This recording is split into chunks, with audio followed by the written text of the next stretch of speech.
how do we use standardization to actually improve the customization, to improve the sort of like bespokeness. And I think we can do that in the component level, and I think we're getting really good. And I'm not even just thinking about sort of like pods, but that whole sort of like sense of what are the elements what we're sort of like standardizing on. I think the bit that we need more thinking is what are the consequences, what are the decisions that we make when we're looking at particular layouts, particular standard house types. So you have a standardization, but that has to make it possible to individualize needs. I'm analyzing the spatial elements such as cantilever balcony, inner courtyards, void decks, and types of green spaces within these elements.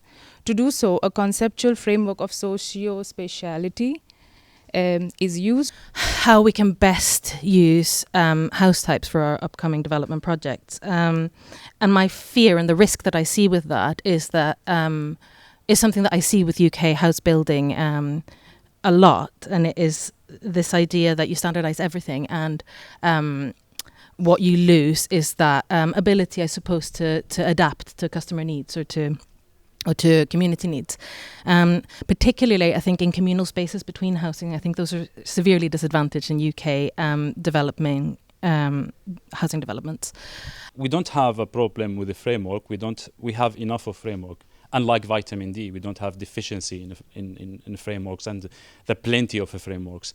I wanted to show you these examples and talk about this all because I want to highlight how important it would be in a sustainable point of view to recognize the potential of our old buildings and renew them instead of demolish them. 3 key components to social housing retrofit to make it sustainable. And as I said this morning, by sustainable, I'm talking about holistic sustainability, social, environmental, economic, and cultural sustainability. The first component is the building, as you were describing earlier, looking at passive design, architectural solutions to heating and cooling, and non-energy benefits, which is of key importance because residents of social housing, residents of all housing, but particularly social housing, are much more interested in non-energy benefits of rehabilitation, renovation, retrofit than the energy benefits. Again, it's a real struggle I'm seeing internally and with lots of housing associations. We are so totally obsessed with the design performance gap and the building performance, and are we commissioning and building buildings and we're getting what we asked for? Are the retrofits, are they sort of like delivering it?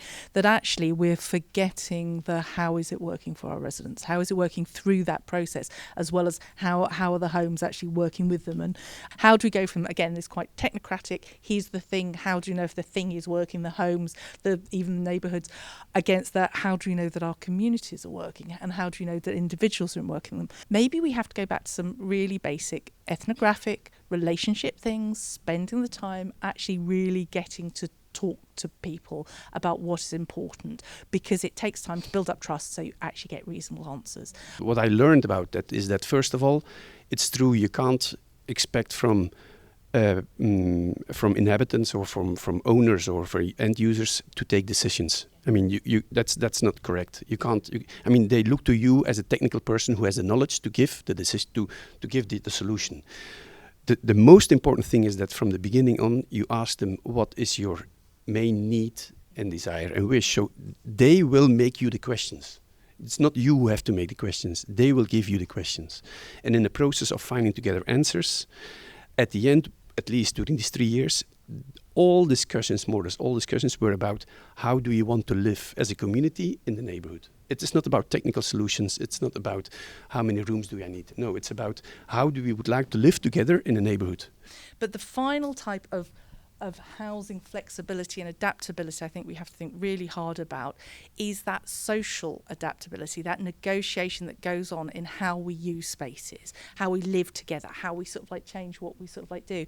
And I think if we thought about housing through that lens, what does it mean? What does it mean sort of like all to live together? What are those bits of tweaks that we need to do?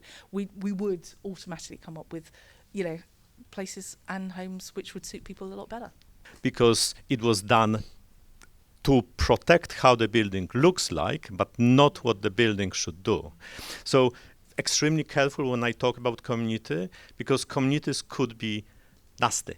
communities could be extremely exclusive, aggressive towards other people.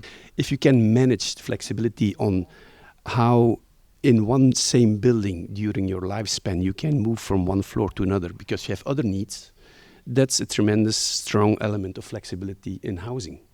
Because you renovate constantly generations in a building and you adapt not just physically by moving bricks or walls, but I think the way that we get more people to try these things out is if we can demonstrate that we are better at managing these places over the long term. And that's where I think it looks to us.